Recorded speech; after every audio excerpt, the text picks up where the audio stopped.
Hello guys, welcome to Kaushal IAS. आज ये guest series में आज जो हमारे गेस्ट हैं वो हैं मिस्टर सुधीर कुमार पाठी, जो कि अभी फ़िलहाल वो इस्पात ऑटोनोमस कॉलेज में as an HOD political science में काम कर रहे हैं। और इन्होंने एमफिल किया हुआ है एक रेप्यूटेड इंस्टीट्यूट जेएनयू, जो कि इंडिया के टॉप कॉलेजेस में से एक है। उसके बाद अभी वो स्कूल ऑफ इंटरनेशनल स्टडीज़ से Russian and central Asian relations पे रिसर्च कर रहे हैं। तो वेलकम सर। Thank you. तो सर, जो हम टॉपिक चूज़ कर रहे हैं, जैसे आपका जिस पे आप पीएचडी कर रहे हैं अभी, जो कि है Russian and central Asian studies, उस पर सर पहली बात तो सर रशिया का और हमारा रिलेशन बहुत पुराना है। और हम देखते हैं कि अभी जैसे रशिया यूक्रेन का वॉर भी हुआ, और पहले भी जब बांग्लादेश लिबरेशन वॉर भी हुआ, तो रशियन सपोर्ट हमेशा से हमारे साथ रहा है। तो जब भी सर हम रशिया के बारे में बात करते हैं, पहला सवाल आता है कि रशिया पहले यूएसएसआर था, तो 1991 में वो टूट के रशिया बना, और फिर बाकी बहुत सारे central Asian countries like Uzbekistan, Kazakhstan, ये सब भी बने। तो सर वो जो रशिया का ब्रेकअप हुआ कोल्ड वॉर के ख़त्म होने के बाद, उसके पीछे सर क्या रीज़न है?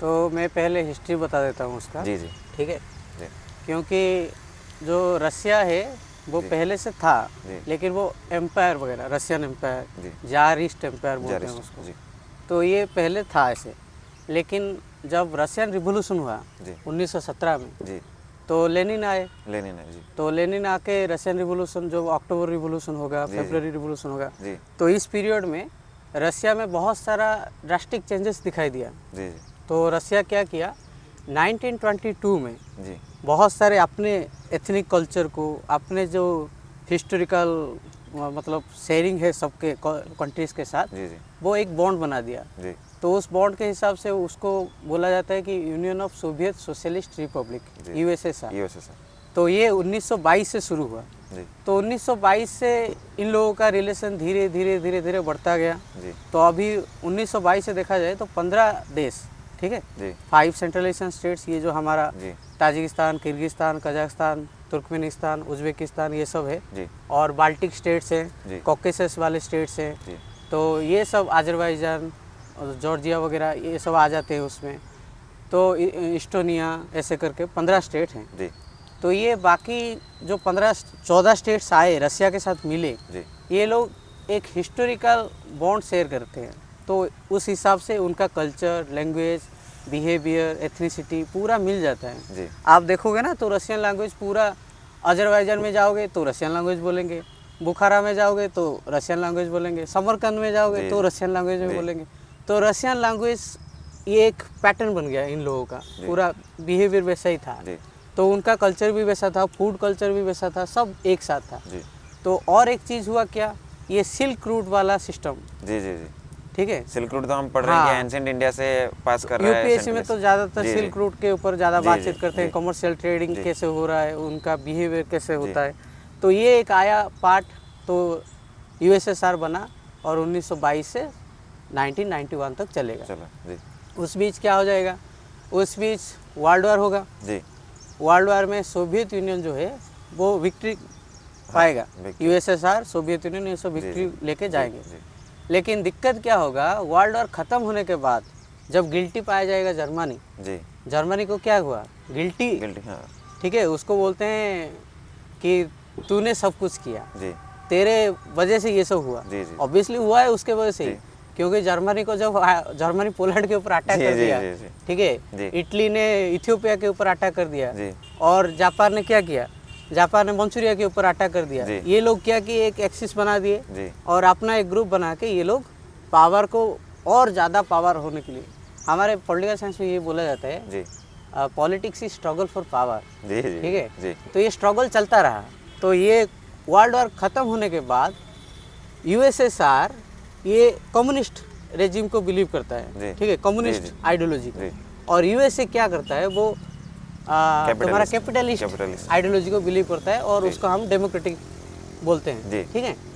अब इसमें क्या दिक्कत हुआ, यूएसए नहीं चाहता था कि कम्युनिज्म, ठीक है, यूरोपियन कंट्रीज में स्प्रेड हो, जी जी ठीक है। हाँ तो यूरोपियन कंट्री में अगर स्प्रेड हो जाएगा कम्युनिज्म, तो यूएसए का जो बोलबाला है वो जी, कम हो कम जाएगा, हो जाएगा, हाँ। ऑटोमेटिक कम हो जाएगा। Automatic और हो ये क्या है, इंटरनेशनल रिलेशंस में हम क्या देखते हैं, पावर को देखते हैं, जी जी जी struggle for power, everyone wanted to seek more power, जी सब चाहते हैं कि मुझे पावर मिले, पावर मिले। जी जी तो उसी बीच क्या हुआ, सोवियत यूनियन का जो आइडियोलॉजी यूएसए पसंद नहीं किया, जी और यूएसए का जो आइडियोलॉजी सोवियत यूनियन पसंद नहीं किया। और उसी बीच देखो, जब वर्ल्ड वार 2 खत्म हुआ ना, जी जी तो बहुत सारा लैंड जो है ना, वो सब जर्मनी का हो गया, जापान का हो गया, या इटली का हो गया, बहुत सारा लैंड ये सब जी। ले लिए थे। जी ठीक है, अब इसमें बहुत सारा टीटीस हुआ, बहुत सारा कंडीशन मिला, जी तो बहुत सारा दिक्कत शुरू हुआ वहाँ से। जी जी तो जब लैंड वाला चीज़ें हुआ और सबको चाहिए कि क्या करना है, हमें पावर चाहिए, तो हमें ज़्यादा लैंड होगा तो ज़्यादा पावर होगा। जी जी तो उस हिसाब से यूएसए कभी नहीं चाहा कि जो रसिया का आइडियोलॉजी है, कम्युनिज्म वाला आइडियोलॉजी, वो पूरा वेस्टर्न यूरोप में फैल जाए, एक्सपैंड ना हो उसका एक्सपांड ना हो जाए। जी जी ठीक है, जी। उसके लिए कंटेनमेंट पॉलिसी वो अपनाया रसिया, ट्रूमैन डॉक्ट्रिन हो गया, मार्शल प्लान हो गया, जी जी जी ये सब कंटेनमेंट पॉलिसी है। हाँ रसिया का जो कम्युनिज्म है वो स्प्रेड ना हो, इसीलिए 1947 से ये लोग क्या किए, कंटेनमेंट पॉलिसी शुरू कर दी। उसके साथ साथ क्या किए, यूरोपियन रिकवरी प्रोग्राम की बनाए। यूरोपियन रिकवरी प्रोग्राम मतलब क्या हुआ कि यूरोप के जितने सारे वेस्टर्न यूरोप के कंट्री है, जी वहाँ मतलब कम्युनिज्म जैसे स्प्रेड ना हो जाए, इसीलिए वो अपने से फॉरेन एड देने लगे, पैसा देने लगे, जी, कुछ जी। फाइनेंशियल हेल्प करने Benefits, लगे, बेनिफिट्स benefits, देने लगे। जी। तो वो छोटे छोटे जो कंट्री होंगे यूरोपियन कंट्रीज, जी। वो इसके अंदर ना जाए, हाँ तो फायदा हुआ। जी ठीक है, तो ये एक सिस्टम था जिसमें कोल्ड वार का शुरू हो जाएगा। जी। 1947 से कोल्ड वार शुरू हो गया। अब धीरे धीरे धीरे धीरे जैसे हम बोलते हैं ना गो बाई फ्लो, जी। वैसे सब फॉरेन पॉलिसी भी गो बाई फ्लो चले। जी लेकिन दिक्कत कहाँ हुआ पता है ना, जब गोरबाचव आए पावर में, जी जी उन्होंने एक इकोनॉमिक रिफॉर्म्स प्रोग्राम बना के, वो एक ग्लासनोस्ट एंड पेरेस्ट्रोइका, ऐसे ओपननेस पॉलिसी बोलते जी, हैं जी, उसको, वो अपनाए 1985 में, ओके उसको वो इंट्रोड्यूस कर दिए। और उसके वजह से क्या हुआ, रसिया में इंस्टेबिलिटी देखा गया। Economic plan introduce economic plan introduce कर दिए, फ्रीडम दे दिए प्रेस को, बहुत सारा चीज़। कम्युनिज्म क्या करता है, कम्युनिज्म फ्रीडम नहीं देता है इतना जितना जी, जी। डेमोक्रेटिक कंट्रीज में मिलेगा, उतना कम्युनिस्ट कंट्री में तुम्हें फ्रीडम इतना नहीं मिलेगा। उसमें स्टेट का कंट्रोल जो है ना वो ज़्यादा होता है, वो यूनिटरी फॉर्म ऑफ गवर्नमेंट होता है। ये हमारा डेमोक्रेटिक फॉर्म में देखना दोनों तरफ से हो जाएगा कि यूनिटरी हो सकता है, वो फेडरल भी हो सकता है, लेकिन वहाँ centre is all in all, centre के पास ज़्यादा पावर हो जाता है। ठीक है, तो वो नहीं चाहते थे ये सब। जी। तो जो ये ग्लासनोस्ट एंड पेरेस्ट्रोइका का कॉन्सेप्ट आया, इसके वजह से क्या हुआ, रसिया ठीक है धीरे धीरे धीरे टूटने लगा। जी। टूटने लगा मतलब उसका जो इकोनॉमिक प्लानिंग फेल हो गया, फेल हो गया। मिलिटरी में ज़्यादा स्पेंड कर रहे थे वो लोग। जी जी जी वो तुम्हें पता होगा स्पुतनिक 1, हाँ, हाँ, जी, ठीक है, जी, वो स्पेस रेस के लिए चलाए, जी, जी, जी। स्पुतनिक 1 वो लॉन्च कर दिए, जी और उसमें बहुत सारा पैसा चला गया, और भी चीज़ें हुआ उसमें, मतलब फाइनेंशियल क्राइसिस रशिया में बहुत आया, जी। सिविल वार शुरू हो गया, मतलब थोड़ा हाँ। इंस्टेबिलिटी शुरू हो गया। तो उस वजह से ग्लासनोस्ट एंड पेरेस्ट्रोइका की वजह से सोवियत यूनियन धीरे धीरे टूटने लगा। जी ये एक पॉइंट। जी दूसरा पॉइंट क्या है, जो 14 सेंट्रल एशियन स्टेट्स थे, सॉरी 14 और स्टेट थे, 5 सेंट्रल एशियन और बाकी जो बाल्टिक स्टेट हो गए, कॉकेशियन स्टेट हो जी। गए, ये सब जितने शहर थे, जी ये लोग धीरे धीरे इन्फीरियोरिटी फील किए। रसिया क्या किया, बिग ब्रदर जैसा प्ले किया, मैं जो बोलूँगा वो होगा, जी, मैं जी। जो करूँगा वो होगा, उस टाइप का फॉरेन पॉलिसी उसका था। ज़्यादा सेंट्रलाइजेशन हो गया मतलब। हाँ, ज़्यादा रसिया के पास पावर चला गया, और बिग ब्रदर वाला जो फिलोसफी आ गया रसिया जी, के जी। अंदर, वो नेग्लेक्ट करने लगा ये सब देश को, बहुत सारे देश को नेग्लेक्ट करने लगा। उसको लगा कि हमारा हिस्ट्री हम इम्पोज करेंगे, हमारा कल्चर हम इम्पोज करेंगे, हमारा इकोनॉमी हम इम्पोज करेंगे। जी टैक्स जब लेता था सबसे लेता था, लेकिन जब देता था सबको बांट के नहीं देता था। अच्छा तो इस वजह से क्या हुआ, एक इंस्टेबिलिटी फैल गया, और ये एक बोलते हैं ना कि फीलिंग ऑफ इनसिक्योरिटी, इनसिक्योरिटी एक फीलिंग ऑफ इनसिक्योरिटी पे मतलब फैल गया। और चारों तरफ देखना, तुम जहाँ जाओगे, ठीक है, जी यूएसएसआर को बहुत सारा मतलब क्रेडिट नहीं मिला उस टाइम। जो यूएसएसआर बना था जी, जिस जी। बेसिस के लिए, जी। वो बेसिस ही कमज़ोर बन गया उस टाइम।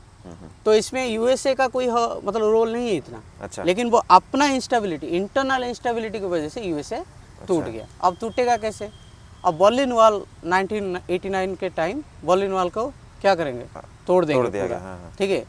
तो अब जर्मनी का यूनिफिकेशन हो गया वहाँ, जी, ठीक है। जी। और वहाँ से ये जो छोटे छोटे स्टेट्स है सेंट्रल एशिया के जी, जी। और बाल्टिक स्टेट्स है, कॉकेशियन स्टेट्स है, ये लोग इंडिपेंडेंस के लिए डिमांड किए। जी यूक्रेन भी था उसमें, जी जी जी ठीक है, इंडिपेंडेंस डिमांड किए, तो ये लोग इंडिपेंडेंस लेके चले गए। जी अब उसी बीच क्या हुआ था, रसिया ने जी यूक्रेन में ना जी एक न्यूक्लियर पावर बेस का एक वो प्लांट बनाया था। वो चेरनोबिल है यूक्रेन क्या में, सर? हाँ? चेरनोबिल है क्या वो? हाँ। अच्छा यूक्रेन में बनाया था, जी, यूक्रेन का एरिया। उस टाइम वो ईस्ट वाइल सोवियत यूनियन में था, जी लेकिन अब क्या हुआ, जब डिवाइड हो गया, डिसइंटीग्रेट जी, हो जी। गया, रसिया अलग हो गया और ये सब अलग अलग हो जी, गए, जी। 14 स्टेट, जी। ठीक है, अजरबैजान वगैरह, ये सब आर्मेनिया वगैरह, हमारा 5 सेंट्रल एशियन स्टेट्स, जी। कॉकेशियन स्टेट्स, ठीक है, जी। ये सब अलग अलग हो गए, यूक्रेन भी अलग हो गया। जी अब इसी बीच में अभी रिसेंटली जो वार हुआ, ये क्यों हुआ पता है? क्यों सर? यूक्रेन जब अलग हो गया, यूक्रेन चाहा कि वो नाटो में मेंबरशिप लेके जाए, जी जी और यूक्रेन और रसिया बॉर्डर शेयर कर रहे हैं, जी जी पास पास है। जी जी अगर नाटो यूक्रेन में आ गया, इमेजिन करो, हाँ अगर यूक्रेन क्या करेगा, यूक्रेन के पास वो ब्लूप्रिंट है अभी भी न्यूक्लियर पावर वाला, जी सर ठीक जी। है, तो वो ब्लूप्रिंट अगर वो दे देगा नाटो कंट्रीज को, किसी को भी, जी ठीक है, तो न्यूक्लियर पावर बनने के लिए, वो एक न्यूक्लियर वेपन बनाने के लिए उसको आसानी होगा। जी। किसको? यूक्रेन को। एक रन तो यूक्रेन बहुत चालाकी से वो कोशिश किया कि नाटो में मिल जाए, अच्छा तो रसिया बहुत कोशिश किया कि ये ना मिले, इसको बहुत सारा अल्टीमेटम भेजा, बहुत सारा कोशिश किया कि ये ना मिले, लेकिन ये फिर भी नाटो में मिलने के लिए कोशिश किया। इसी वजह से सर उसी रसिया वजह से यूक्रेन का रसिया ने, एक डर होता है, फीलिंग ऑफ इनसिक्योरिटी जो जी, है ना, जी, जी, वो जी। बहुत मतलब ऐसा है कि तुम्हारा नेशनल इंटरेस्ट को पूरा चुन चुन करके फेंक देगा, ऐसे टाइप का है। जी जी तो सोवियत यूनियन रसिया क्या किया, अटैक कर दिया यूक्रेन के यूक्रेन के ऊपर। ठीक अच्छा है। सर अच्छा और डिसइंटीग्रेशन का तो पता है, 1991 में डिसइंटीग्रेट हुआ, जी, जी। कॉमनवेल्थ ऑफ इंडिपेंडेंट स्टेट्स बने ये लोग, हाँ। 15 स्टेट्स थे, जी 15 स्टेट डिवाइड हो गए, जी लेकिन अब अपने में से कोई किसी में ना जाए, इसीलिए ये लोग क्या किए, CIS बनाए, कॉमनवेल्थ ऑफ इंडिपेंडेंट स्टेट्स, 1990। जो स्टेट्स डिवाइड हो गए हाँ। थे यूएसएसआर से। हाँ, वो अलग हो गए, लेकिन जी। एक जैसे हमारा सार्क है, हाँ, हाँ, हाँ। ब्रिक्स है, जी, जी, जी। ठीक है, वैसे ही वो लोग एक कॉमनवेल्थ ऑफ इंडिपेंडेंट स्टेट्स बनाए, क्योंकि जी। उनका जो इकोनॉमिक रिलेशन है ना, हाँ, हाँ, वो शेयर करते हैं आपस जी, में, जी, बिल्कुल। ठीक है। अभी माइग्रेशन का भी इशू होता हाँ, है, हाँ। ठीक है, तो ये सब वहाँ से शुरू हुआ। अच्छा जी सर। उसके बाद सर अभी हमने बात किया कि कैसे यूएसएसआर टूटा और फिर सेंट्रल एशियन कंट्रीज़ और बाकी जितने भी जो और कंट्रीज़ बचे, कॉकेशियन स्टेट्स जैसे आपने बोले, ये सब बाल्टिक स्टेट्स। उसके बाद सर हम देखते हैं कि सर सेंट्रल एशिया के साथ हमारा इंडिया का रिलेशन एंशिएंट टाइम से है। हाँ, जैसे हमने स्टार्टिंग में ही आपने बोला कि बुद्धिस्ट philosophy से start हो सिल्क रूट भी आपने बोला कि सिल्क रूट के थ्रू हमारा इंडिया और यूरोप के बीच में ट्रेड होता था, और वो सिल्क रूट सेंट्रल एशिया से ही पास करता था, ये हमने देखा। सेकंड, फिर हम जब थोड़ा आगे बढ़ते हैं तो हम देखते हैं जो शाका कुषाणस थे, उन्होंने भी इंडिया में आके उन्होंने एम्पायर बनाया, और बुद्धिज़्म को कहीं ना कहीं उन्होंने स्प्रेड किया बहुत ज़्यादा। कनिष्क को हम पढ़ते हैं कि उन्होंने फिर बुद्धिज़्म को एक्सेप्ट किया, और 4th बुद्धिस्ट काउंसिल भी उनके अंडर में हुआ था। तो सर ये जो सेंट्रल एशियन रिलेशन ये तो हमारे साथ है, पहले से है। अब सर मॉडर्न डे पे वो रिलेशन कैसे बदला है, या इसमें क्या नया चीज़ हम देख रहे हैं कि इवॉल्व हो रहा है, इसके बारे में थोड़ा हमें बताइए। जो सेंट्रल एशियन रिलेशंस था, वो तो हम देखें तो 3 सेंचुरी BC जो है ना, जी, 3 जी। सेंचुरी BC, जी, जी। वहाँ से हम शुरू हो जाता है हमारा। जी। हमारा बुद्धिज्म स्प्रेड हुआ, जी मंगोलिया गया, इंडिया से मंगोलिया गया, मंगोलिया से चाइना, अफगानिस्तान, हाँ, ऐसे जी। करके सेंट्रल एशिया में भी आया। जी तो बुद्धिज्म का जो स्प्रेड हुआ, उसमें जो पीसफुल बुद्धम शरणम गच्छामि, जी ये पीसफुल को एग्जिस्टेंस के बारे में बात करता है। जी जी तो ऐसा कोई सेंट्रल एशियन स्टेट्स नहीं है जो पीसफुल को एग्जिस्टेंस के बारे में बात नहीं कर रहा है। जी जी सब सेंट्रल एशियन स्टेट्स जाओगे ना, तुम देखोगे तो वो लोग पूरा पीसफुली, ठीक है, अपने डे टू डे लाइफ को कैसे मतलब प्रोग्रेसिव बनाए, उसके ऊपर सोचते हैं वो लोग। जी जी हम बहुत जगह पे देखते हाँ। हैं वो अनस्टेबल होता है, उनमें कभी वो न्यूज़ में कभी नहीं आता उनमें कि कुछ नहीं है, जी, उनमें जी। ऐसा कुछ नहीं है। आप बुलाओ तो वो आ जाएंगे, ऐसे जी। टाइप के वो देश है सब। जी जी तो जब डिसइंटीग्रेशन हुआ सोवियत यूनियन का, जी। ठीक है, सेंट्रल एशियन स्टेट्स अब खुद से फॉरेन पॉलिसी आप मतलब इंडिया के साथ बनाने लगे अच्छे से। जी जी तो उसके बाद हमारा बहुत सारा रिलेशनशिप में इकोनॉमिक हो गया, पॉलिटिकल हो गया, सोशल हो गया, कल्चरल हो गया, जी। एनवायरमेंटल को अगर लेके चलोगे तो भी ये सब रिलेशंस में अब बहुत सुधार आया है। सुधार आया का इसका मतलब हो गया कि इंडिया चाहता है कि सेंट्रल एशिया के साथ रिलेशन बनाए। जी 2 चीज़ के लिए बनाए, जी। एक तो अपना नेशनल इंटरेस्ट, जी। जिसमें आप देखोगे तो उज्बेकिस्तान, ठीक है, कजाकिस्तान, ये सेंट्रल एशिया के बहुत सारे स्टेट्स है, बहुत सारा यूरेनियम पाया जाता है उसमें, जी जी जी, और हमें न्यूक्लियर प्रोग्राम के लिए यूरेनियम, क्रिटिकल मिनरल्स हैं वो हाँ। सब, जी जी जी तो वो तो हमें चाहिए, जी, तो हम उसको तो लेके जा चाहते हैं। हैं। लेकिन अब दिक्कत ये है कि पाकिस्तान हम जाएंगे तो सेंट्रल एशिया कहाँ से जाएंगे, पाकिस्तान से जाना था। हाँ हाँ, लेकिन पाकिस्तान के साथ हमारा रिलेशन इतना अच्छा नहीं है, नहीं है, जी अभी भी इतना अच्छा नहीं है, तो अब ये तो नहीं हो पाएगा। जी तो हम क्या करते हैं, ईरान में एक पोर्ट है, चाबहार पोर्ट बोलते जी हैं जी जी, उसको, चाबहार पोर्ट, ठीक जी। है। तो चाबहार पोर्ट में क्या कर रहे हैं हम मतलब पाकिस्तान से ना जाके, ठीक है, ईरान से बाईपास करके ईरान से लिंक करेंगे सेंट्रल एशिया को, जी ठीक है। जी, अब समंदर का सी रूट का मतलब हम लोग सिल्क रूट के बारे में बात की, जी जी जी, ठीक है, रोड कम्युनिकेशन ट्रांसपोर्टेशन वगैरह, लेकिन अब समंदर से हमारा रिलेशन बनेगा कि हमारा सी रूट से हम आराम से सेंट्रल एशिया पहुंच जाएंगे। तो हम इंडिया से जाएंगे चाबहार पोर्ट, चाबहार पोर्ट से सेंट्रल एशिया जी, जी, सीधा आराम से, जी। कोई इशू नहीं होगा। जी लेकिन दिक्कत क्या है, सेंट्रल एशिया का जो स्टेट्स है वो अभी न्यूली इंडिपेंडेंट स्टेट्स है, जी, ज़्यादा उम्र पुराने, नहीं हुआ है, जी जी 30 साल के आस 30-25 साल 35 साल का बात है जी ये, जी, तो न्यूली है ये सब। हम लोग देखेंगे तो हमारा 78 साल के हमारा इंडिपेंडेंस लेके हम लोग फॉरेन पॉलिसी बना रहे हैं, फिर भी हम लोग देखो कितना वार में झिझक रहे हैं, जी जी जी, ठीक है। जी तो सेंट्रल एशिया से हमारा रिलेशन बनेगा तो हम लोग पीसफुल कोएग्जिस्टेंस के बारे में सोचेंगे, कल्चर शेयरिंग के बारे में सोचेंगे, हमारा ट्रेड ज़्यादा अच्छा हो सकता है, इकोनॉमिक कंडीशन अच्छा बन सकता है, कल्चरल कंडीशन अच्छा बन सकता है, हमारा हार्ड पावर भी अच्छा रहेगा, सॉफ्ट पावर भी अच्छा रहेगा। सर हार्ड पावर और सॉफ्ट पावर थोड़ा, हार्ड पावर मतलब जब हम मिलिट्री इकोनॉमिक एस्पेक्ट को देखते हैं ना, जी जी, जब हम यूज़ करते हैं मिलिट्री का, जी जी, जॉइंट एक्सरसाइजेस जो हाँ। होते हैं, हाँ समझ गया सर, मिलिट्री का जी, और जी। इकोनॉमिक एस्पेक्ट को देखते हैं तो हम उसको हार्ड पावर बोलते जी। हैं। सॉफ्ट पावर मतलब क्या हुआ, जब हम कल्चर को बारे में बात करते हैं, कल्चरल टाइज, कि तुम मान लो सेंट्रल एशिया में हो और मैं इंडिया में हूँ, जी। मैं एक मिनिस्ट्री संभाल रहा हूँ, तुम एक मिनिस्ट्री संभाल रहे हो, मेरा और तुम्हारा कल्चरल टाइज बनता है कि नहीं? बनता है सर, अगर कल्चरल टाइज बनता है तो हमारा फॉरेन पॉलिसी भी अच्छे से गुजरेगा, मतलब अच्छे से दोस्ती चलेगा। करने के लिए एक मीडियम मिलेगा, हम मीडियम लोगों से को। जी वे ऑफ कम्युनिकेशन। जी जी जी, मैं तुम्हें अभी कौटिल्य के बारे में अगर हम बात करेंगे तो कौटिल्य बोला है कि साम दाम दंड भेद, जी जी जी, 4 तरह से हम फॉरेन पॉलिसी बना सकते हैं। जी जी जी, साम दाम, कुछ मनी दे दो, कुछ दान दे दो, या तो डराओ उसको, या तो धमकाओ, या तो उसको दंड दो, जी समझ रहे हैं हाँ, ना। हाँ। तो उस हिसाब से देखा जाए तो हमारा फॉरेन पॉलिसी में अभी कल्चरल टाइज के ऊपर ज़्यादा बेस किया है इंडिया और सेंट्रल एशिया का रिलेशनशिप। जी जी ज़्यादा देखना, तुम्हें कल्चरल टाइज ज़्यादा मिलेगा। जी जी, अभी 2022 में जी मिनिस्टेरियल सेंट्रल एशिया का जो फॉरेन मिनिस्टर से 5 आए थे, जी। और हमारा फॉरेन मिनिस्टर वगैरह, ये सब मिनिस्टेरियल डिप्लोमेसी के ऊपर ज़्यादा ध्यान दिए, ठीक है। 2022 से देखोगे तो अभी रिसेंट ईयर्स में बहुत सारा चेंजेस हो गया है, जी ठीक है। और सेंट्रल एशिया के साथ हमारा देखो तापी पाइपलाइन, ठीक है, तुर्कमेनिस्तान, जी जी जी, इंडिया, अफगानिस्तान, पाकिस्तान, इंडिया, ये चारों का देखना जी। एक तापी पाइपलाइन बन के एक मतलब डिप्लोमेटिक टाइज बोलते हैं उसको, इकोनॉमिक ये, तो उसके वो बना था, जी लेकिन वो काम में नहीं आया इतना। जी। तो उसमें अभी देखो पाकिस्तान, जहाँ भी तुम देखोगे ना, इंडिया का और सेंट्रल एशिया के रिलेशंस में अगर कोई मतलब थोड़ा सा भी, छोटा सा भी अगर किसी का रोल है तो वो पाकिस्तान का है। जी जी, तो पाकिस्तान अब नहीं चाहता है कि इंडिया का सेंट्रल एशिया के साथ रिलेशंस अच्छा रह जाए, ठीक है, क्योंकि चाइना पाकिस्तान का पाकिस्तान को रिलेशन बैक अच्छा करता है, जी बैक करता है। अगर हम सेंट्रल एशिया में आ जाएंगे तो सेंट्रल एशिया हमें बैक करेगा, बैक करेगा, ठीक है। कोई भी मान लो यूएन में कोई पॉलिसी बना जी जी, तो सेंट्रल एशिया हमारे साथ मतलब रोल प्ले करेगा कि हाँ भाई, India is good for everything. जी तो उस हिसाब से देखा जाए तो हमारा रिलेशन अभी बहुत अच्छा है, जी, और आगे आसार है कि बहुत अच्छा हो सकता है जी। सर तो सर अभी हमने बात करते करते आपने चाणक्य का नाम लिया, तो सर चाणक्य जब इंटरनेशनल रिलेशन को जब समझाने का वो अर्थशास्त्र में समझाते हैं तो वहाँ पे वो सर मंडल थ्योरी प्रपोज करते हैं कि मंडल थ्योरी में होता ही है कि तुम्हारा नेबर तुम्हारा दुश्मन होगा। तो अभी सर आपने जो बोला कि चाइना इंडिया या फिर पाकिस्तान और इंडिया वो दुश्मन हुए, और फिर वो बोलते हैं कि तुम्हारे पड़ोसी का पड़ोसी तुम्हारा दोस्त होगा।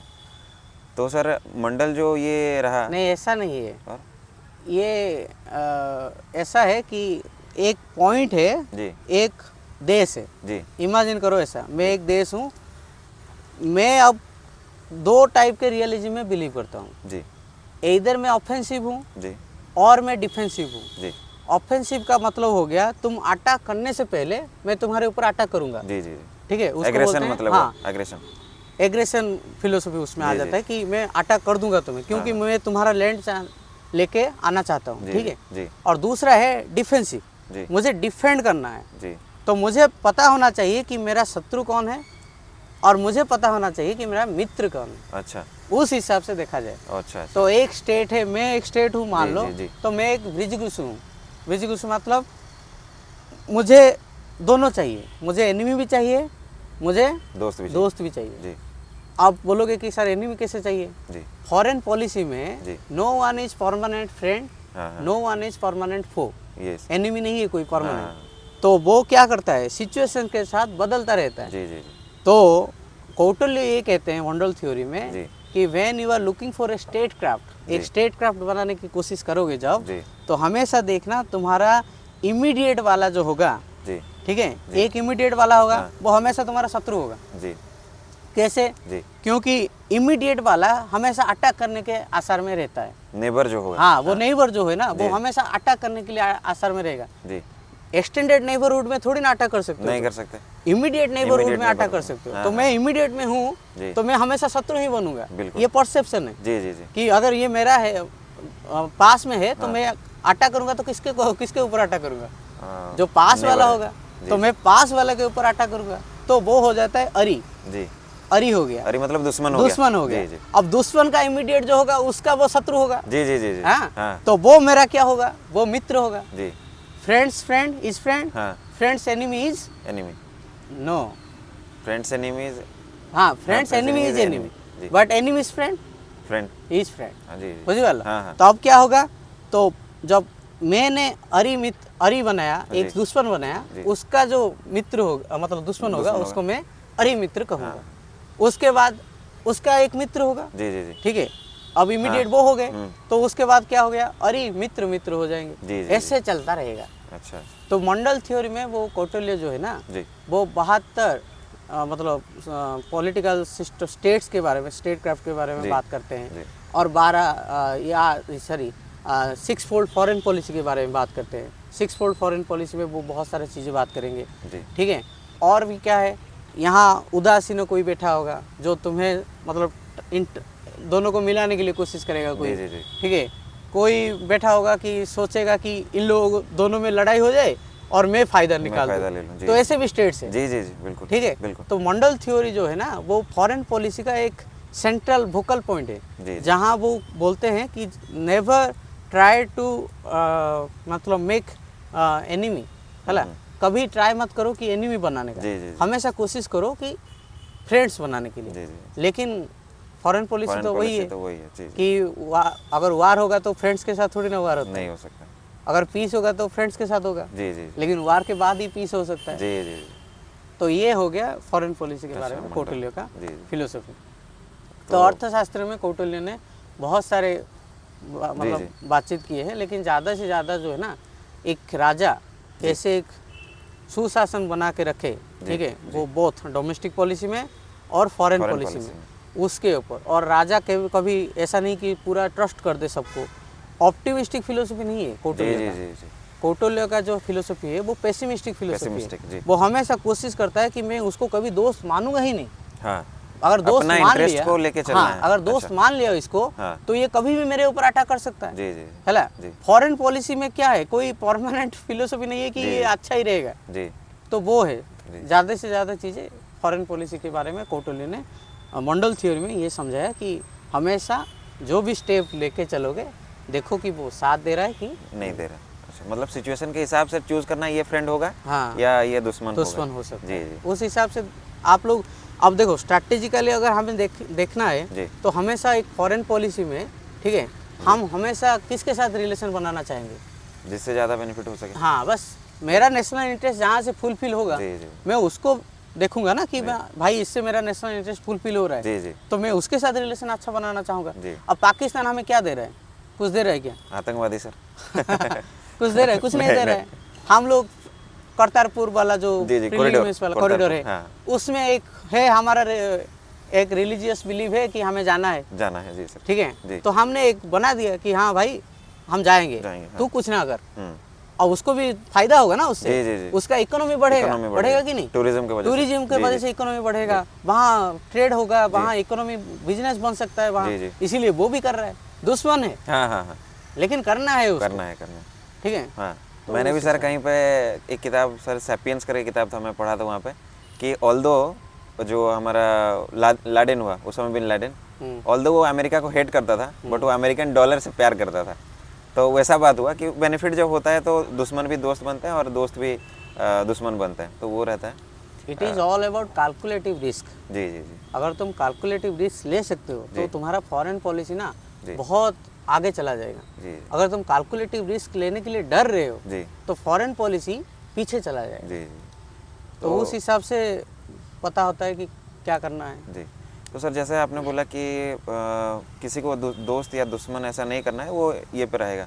जब सर इंडिया इंडिपेंडेंट हुआ उसी के आसपास चाइना भी इंडिपेंडेंट हो गया था 1949 जी में आ जी। गया था। तो हमने ये देखा कि नेहरू ने कॉन्सेप्ट चलाया हिंदी चीनी भाई भाई, भाई भाई उसकी वजह से उनको सर बहुत ज़्यादा, ऑल्दो उनकी जो पर्सनैलिटी है वो बहुत ही बड़ी रही, इंडिया के लिए बहुत कंट्रीब्यूट किया उन्होंने, बट एक कंट्रोवर्सी जो उनके साथ चलता है वो ये बोलते हैं कि हिंदी चीनी भाई भाई जो चलाया उसके वजह से फिर क्या हुआ, चाइना ने हम पे जो इंडो सीनो चाइना वॉर जो हुआ उसके वजह से हमें हार का मतलब फेस करना पड़ा हार, और फिर उसी के चलते नेहरू का डेथ हो गया। तो सर क्या यहाँ पे हमने गलती कर लिया था नेहरू ने हिंदी चीनी भाई भाई बोल के? गलती नहीं, foreign policy is all about conception and misconception. जी सर। ओके, जी if I have conceive that you are my friend, जी that means you are my friend, but how would I know that you believe that I am your friend? जी जी जी तो ये तो it is all about conception and misconception. जब मैं कॉन्सीव किया कि मुझे सोचना है कि हाँ ये मेरा फ्रेंड है, जी तो ये मेरा फ्रेंड है। इसके लिए मैं एक छोटा सा एग्जांपल देता जी, हूँ, जी, समझ जाओगे। जी अब न्यूक्लियर पावर तो बहुत सारे देश के पास है, जी इमेजिन करो। जी अब जो यूएसए है, यूएसए के पास न्यूक्लियर पावर है, यूके के पास भी है। जी अब मान लो यूके के पास 1000 न्यूक्लियर पावर बन जाएगा, जी यूएसए को कोई प्रॉब्लम नहीं है, हाँ, ठीक है। जी। क्यों बताओ? क्योंकि कैपिटलिस्ट में दोनों बिलीव करते हैं, दोस्त हैं, और दोनों दोस्त हैं। हाँ लेकिन नॉर्थ कोरिया के पास एक न्यूक्लियर पावर आ जाए, जी। एक न्यूक्लियर वेपन ज़्यादा बढ़ा दे नॉर्थ जी, जी, कोरिया, जी। तो यूएसए घबराएगा, हाँ, चिल्लाएगा, जी, रोएगा। जी क्यों बताए? दुश्मन कंट्री हुआ क्योंकि रसिया के साथ उनका, नहीं, यूएसए नॉर्थ कोरिया को कभी फ्रेंड माना ही नहीं। जी जी जी it is all about conception and misconception. जी जी समझ गया। नॉर्थ कोरिया को अगर वो मिसकॉन्सेप्शन नहीं, मतलब यूएसए को अगर मिसकॉन्सेप्शन नहीं होता कि नॉर्थ कोरिया का अच्छा फ्रेंड बन सकता है, जी तो यूएसए कभी ये नहीं सोचेगा कि उसका कितना न्यूक्लियर पावर बना, कितना नहीं बना, कभी नहीं, डरेगा भी नहीं। हाँ। तो वो स्टार्टिंग से परसेप्शन है कि ये एक दोस्त है ही नहीं। परसेप्शन है। जी जी तो समझ जब 1947 में गया। इंडिया को आज़ादी मिला जी और 1949 में माओ जेडुंग पावर में आएंगे, ठीक है, चाइना को आज़ादी मिलेगा, हाँ। उसके बाद वो इनका एक स्ट्रगल चलता रहेगा। तो उस टाइम नए नए देखो ये दोनों आए हैं और वार हो रहा है, सेकेंड वर्ल्ड वार, हाँ हाँ ठीक है। जी तो उस टाइम जब सेकेंड वर्ल्ड वार होगा, कोई नहीं चाहता है कि मैं यूएसए के साथ चले जाऊं कि मैं यूएसएसआर के साथ चले जाऊं, जी दोनों नहीं चाहते थे। तो दोनों क्या किए, आपस ही सुलह करके बोले कि हमारा जितना भी डिस्टर्बेंस है, मैकमोहन लाइन हो गया, जी, जी। रेड क्लिफ लाइन हो गया, जी, जी। ठीक है, और बहुत सारा चीज़ें हुआ है, शिमला एग्रीमेंट वगैरह, जी, ये जी। सब आगे आ जाके हाँ, होगा। हाँ। तो इसमें देखोगे तो ज़्यादा से ज़्यादा हमारा टेरिटोरियल डिस्प्यूट्स है, जी ठीक है। जी वेस्ट वाले एरिया में, नॉर्थ वाले एरिया में, जी। तुम अरुणाचल प्रदेश चले जाओ, हिमाचल प्रदेश तो चले गलवान जाओ, वैली में तो हाँ, हाँ ठीक जी। है, सिंजियान प्रोविंस हो गया, जी, जी, ये सब, हाँ। हाँ, ऑक्साई चीन हो गया, जी जी टेरिटोरियल डिस्प्यूट्स तो है। बिल्कुल। लेकिन हम लोग ये कोशिश कर रहे थे उस टाइम, नेहरू और वो माओ जेडुंग, ये दोनों कोशिश कर रहे थे कि हमारे बीच एक भाईचारा रहे, जी जी ठीक है। फिलोसफी वही से शुरू हुआ, ताकि हम अभी अभी इंडिपेंडेंट हुए, हाँ। हम ग्रोथ कर पाए, थोड़ा। जी तो इसमें बीच में तिब्बत आ गया, जी हाँ हाँ हाँ तिब्बत आ गया। जी। तिब्बत क्यों आया? ये जो तिब्बत का कुछ एरिया, ठीक है, जी हमारे मतलब चाइना ने ले लिया था जी उस टाइम, हाँ लेकिन हम उस टाइम ब्रिटिश कंपायर के अंडर थे। जी तो ब्रिटिशर्स, तिब्बत, चाइना, ये तीनों मिलके एक ट्रीटी बनाने लगे थे, जी। लेकिन चाइना ने पार्टिसिपेट नहीं किया। जी तो तिब्बत और ब्रिटिशर्स ये दोनों मिलके एक ट्रीटी बनाए कि इतना एरिया तुम्हारा, इतना एरिया हमारा। हाँ। वहाँ से वो मैकमोहन लाइन, वहाँ से सब जी, शुरू हुआ, जी, जी। डिस्प्यूट्स वहाँ से शुरू हुआ। जी तो इंडिपेंडेंस दोनों को नहीं मिला था, समझ गए ना। जी जी जी हम ब्रिटिश एम्पायर में अंडर में थे, तो इंडिपेंडेंस दोनों को नहीं मिला था। नहीं मिला। तो हम जब इंडिपेंडेंस लेके आए, हमारा टेरिटोरियल डिस्प्यूट्स वहाँ से शुरू हो गया और हमें ये लगा कि ये एरिया हमारा है, क्योंकि उस मैकमोहन लाइन के अंडर में हम हैं, और उनको लगा कि ये एरिया हमारा है। लेकिन चाइना कभी भी, ठीक है, कभी किसी मतलब आर्टिकल में भी तुम पढ़ोगे, कभी डिक्लेयर नहीं किया था कि ये एरिया मेरा है। चाइना कभी नहीं बोला, मैकमोहन लाइन को माना ही नहीं था। नहीं, चाइना मान गया था। चाइना कभी मना नहीं किया था कि ये एरिया हमारा है। चाइना बोला कि ये एरिया आपका है, ऐसा, ठीक है। कभी डिक्लेयर नहीं करता था, कि डिमांड नहीं करता था कि मुझे ये एरिया चाहिए या वो उस टाइप का। तो कैसे नेहरू को पता चलेगा कि ये क्या चाहता है? ठीक है, उन्होंने तो परसीव कर लिया कि दोस्त है। तो वो परसीव कर लिए कि ये हमारा दोस्त है। यहाँ नेहरू का गलती हो गया। Never trust your neighbours. जी जी जी, कभी भी अपना नेबर्स को कभी ट्रस्ट नहीं करना। तो चाणक्य का जो थ्योरी था उसको वायोलेट कर दिया। हाँ, ये लोग क्या किए, नेहरू ने थोड़ा मिसकंसेप्शन लेके आ गए यहाँ, या कॉन्सेप्शन बोलो, दोनों कर सकते हैं। जी जी जी, या तो मिसकंसेप्शन या तो कॉन्सेप्शन, दोनों हो सकता है यहाँ। लेकिन वो क्या किए, उसको इतना इम्पोर्टेंस नहीं दिए। अच्छा, इतना हो गया। लेकिन जब नेहरू ने क्या किया, वो हमारा आर्मी को ना नेचुरल, हमारा क्या था, नेचर के बेसिस में, पहाड़ के, नदी के, हाँ, इस एरिया के हिसाब से हमारा एरिया मतलब डिवाइड होता था। जो हमारा बाउंड्री है ना, वो नदी, अगर मान लो एक नदी जा रहा है, ठीक है, तो नदी के हिसाब से, नदी के उस तरफ तुम्हारा, नदी के इस तरफ हमारा, उस टाइप का चल रहा था। अच्छा। लेकिन अब सिस्टम क्या हुआ, चाइना मना कर दिया। चाइना बोला ऐसे नहीं होगा, ठीक है, वहाँ से शुरू हुआ। और ये जो तिब्बत वाला इशू हो गया, वहाँ से मतलब चीज़ें और कॉम्प्लिकेटेड हो गया। तो अब क्या होगा, देखो, तिब्बत में चाइना का आर्मी अटैक कर देंगे, अटैक करेंगे और उनको एक्सप्लॉइट करेंगे, बहुत सारा चीज़ें होगा तिब्बत में। तो चाइना का जो धर्म गुरु है दलाई लामा, ठीक है, वो 1959 में कैसे तैसे करके मतलब तिब्बत से इंडिया आ जाएगा, और नेहरू उसको शरण दे देंगे, तो वो स्टार्ट होगा। जी जी जी, वहाँ से जो हमारा जो फिलोसफी है ना, वसुधैव कुटुंबकम, जी जी जी, ठीक है, कि जो भी आए हम उसको शरण देंगे, तो वो एसाइलम दे दिया। अच्छा। और बोला क्योंकि हमारा रिलेशन अच्छा है, पंचशील एग्रीमेंट बना था 1954 में, हमारा रिलेशन बहुत अच्छा है, तो कुछ अटैक नहीं होगा, कुछ नहीं होगा। और ऐसा भी होता था, क्या होता था पता है, अब आर्मी दोनों टकरा रहे हैं, ठीक है, लेकिन 5-7 लोग आते थे, ये गोली मार देते थे, तो डर के भाग जाते थे चाइना वाले। ये नेहरू को लगा कि अभी अटैक होगा तो भी ये डर जाएंगे, भाग जाएंगे। ऐसा नहीं हुआ। 1962 में पूरा चारों तरफ वो कब्जा कर दिए, अरुणाचल प्रदेश के एरिया में, ठीक है, कश्मीर के एरिया में, ठीक है, ये पूरा एरिया में वो लोग आ गए एक साथ। उसी के वजह से इंडिया हार गया। और इंडिया वो वार के लिए ना प्रिपेयर्ड नहीं था। जी, वो तो हम पढ़ते हैं कि वो इंडिया प्रिपेयर्ड नहीं था। क्यों? बहुत सारा कंडीशन है।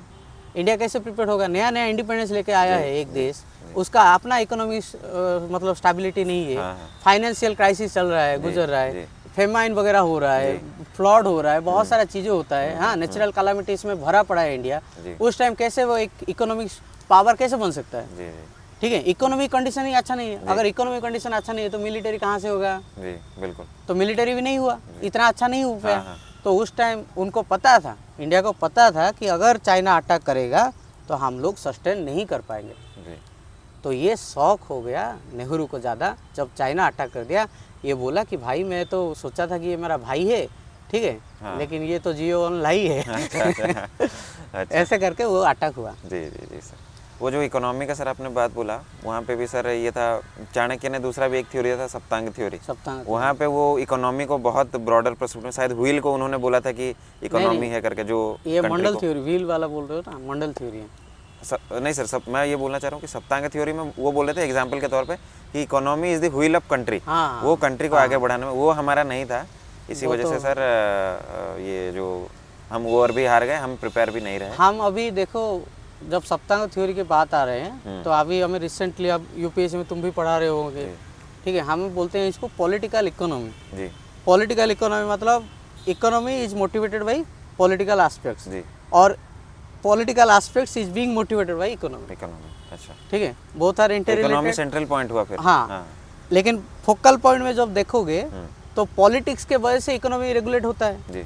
तो सप्तांग थ्योरी में वो बोला कि राजा ऐसा होना चाहिए, जी प्रजा ऐसे होने चाहिए, जी दंड पॉलिसी कैसे होना चाहिए, जी कौन सा एस्पिनेज कैसे करेंगे, ठीक है, वार को कैसे टैकल करेंगे, पीस को कैसे एस्टेब्लिश करेंगे, ये सब सप्तांग थ्योरी में है। जी तो ये सब क्यों हो रहा है?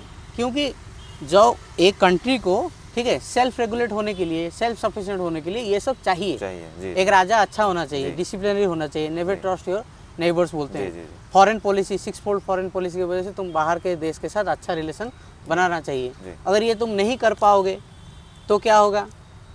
तुम्हारा जो Stability। फॉरेन पॉलिसी है वो डोमेस्टिक पॉलिसी को इफेक्ट करेगा, जी। और डोमेस्टिक पॉलिसी अगर इंस्टेबिलिटी देखा गया जी तो ऑब्वियसली एक देश क्या होगा? टूट जाएगा। टूट जाएगा। तो इकोनॉमी तो बेस है ना, जी जी तो उस हिसाब से देखा जाए तो इकोनॉमी एक बेस है। जी। और सर बुद्धिज़्म को भी बोलते हैं, क्योंकि बुद्धिज़्म और जैनिज़्म ये जो दो रिलीजन आए हमारे 3rd सेंचुरी BC में, उन्होंने क्या किया कि उन्होंने पीस को प्रमोट किया बहुत ज़्यादा। और पीस के वजह से ही कहीं ना कहीं ये बोला जाता है कि क्योंकि वो रिलीजन ने पीस को प्रमोट किया तो इंटरनल वॉर्स बंद हुए, और इसी वजह से जो एम्पायर जो कॉन्सेप्ट आया वो एम्पायर्स बन पाए। और मौर्यन एम्पायर जो अशोक ने इतना बड़ा बनाया, उसके पीछे भी कहीं ना कहीं बुद्धिज़्म को भी वो प्रीच करते थे, ताकि इंटरनल जो डोमेस्टिक पॉलिसी जैसे आपने बोला वो भी ना हो। ना तो सर ये हम देखो बुद्धिज्म, जैनिज्म, ठीक है, जी। ये सब जो रिलीजन आए, जी ये सब जो हिंदूइज्म था जी उसमें कुछ ना कुछ प्रॉब्लम है। जी उस प्रॉब्लम को जैसे कैसे इराडिकेट किया जाए, उस हिसाब से वो लोग देखें कि हिंदूइज्म में अगर हम आएंगे तो उससे वो सब चीज़ें नहीं मिलेगा। मिलेगा। जी तो ये लोग क्या किए, अलग जी। हुए, नया नया फिलोसफी लेके आए, ठीक है, नया नया चीज़ें लेके आए, बहुत सारे सोसाइटी को स्टडी किए ये लोग, जी, जी, ठीक है। ऐसा नहीं कि कोई स्टडी नहीं किया है, बहुत सारा स्टडी हुआ है इसके ऊपर, जी। ठीक है। हम लोग साल्वेशन के बारे में बात करेंगे, रिलीजियस पर्सपेक्टिव के बारे में बात करेंगे, वो अलग बात जी। है। लेकिन जब एक सोसाइटी को तुम स्टडी करते हो, सोसाइटी क्या डिमांड करता है, कौन सा रिलीजन को डिमांड करता है, कैसे टाइप का सोसाइटी जीना पसंद करता है। कोई सोसाइटी ऐसा नहीं है कि स्टेट ऑफ नेचर में जीना चाहे। स्टेट ऑफ नेचर मतलब क्या? मैं तुम्हारे अगेंस्ट में वार छेड़ दूंगा, तुम मेरे अगेंस्ट में वार छेड़ दोगे, ऐसा कोई नहीं है। जी लायन भी कभी अटैक नहीं करेगा सबके ऊपर, जी उसको जब भूख लगेगा तभी वो अटैक करता है, जी जी जी क्योंकि उसको खाना है। जी ये उसका वायलेंस जो है ना, कि किसी के ऊपर अटैक कर दिया, वायलेंस कब होगा? जब उसको एक खाना था वो खा लिया, जी। फिर खाने के बाद अगर किसी के ऊपर अटैक करेगा तो वो वायलेंस में माना कहला जाएगा। जाएगा। हाँ, हाँ। लेकिन अभी उसका फिलोसफी ये है कि उसको खाना है, हाँ। और भगवान ने उसको ऐसे बनाया कि उसको मांस ही खाना है। जी जी जी तो वो घास नहीं फूस खा खा के पाएगा, तो जी नहीं पाएगा ना। जी, जी। तो उस हिसाब से देखा जाए तो हमारा जो इंडियन फिलोसफी में ना, रिलीजन को ज़्यादा प्रायोरिटी दिया गया है पीस के लिए। जी वो हिंदुइज्म भी देता है, जी वो बुद्धिज्म भी देता है, वो जैनिज्म भी देता है, सब देते हैं, पीस को एस्टेब्लिश करने के लिए कोशिश करते हैं। जी लेकिन बुद्धिज्म और जैनिज्म में ये खासियत था, ये नए नए उभर के आए थे उस टाइम, जी ठीक है। जी और नए नए उभर के आए हैं 6th century BC, 5th century BC, ये सब, जी। ठीक है। और उनका स्प्रेड बहुत अच्छे से हुआ, जी। क्योंकि उनका जो कोर थीम्स जो था ना, वो सब पीस को लेके, नॉन वायलेंस। हाँ, नॉन वायलेंस को लेके, प्यार, लव, जी। ठीक है। बुद्धम शरणम गच्छामि। बुद्धम शरणम गच्छामि मतलब क्या है? जी आप बुद्धों के शरण में जाओगे तो क्या मिलेगा? शांति पीस शांति मिलेगा। जी जी तो ऑब्वियसली कोई शांति के लिए जाएगा कि अशांति के लिए जाएगा? शांति के लिए जाएंगे। तो शांति के लिए जाएंगे। जी। तो बहुत सारा लोग क्या किए, वो इसको एडॉप्ट करने लगे, जी ठीक है। ठीक है सर। तो वहाँ से सब सिचुएशन हो रहा है। जी ठीक है, बस हम थोड़ा सा ब्रेक लेंगे, इसके बाद फिर से हम इसको बिगिन करेंगे। ओके।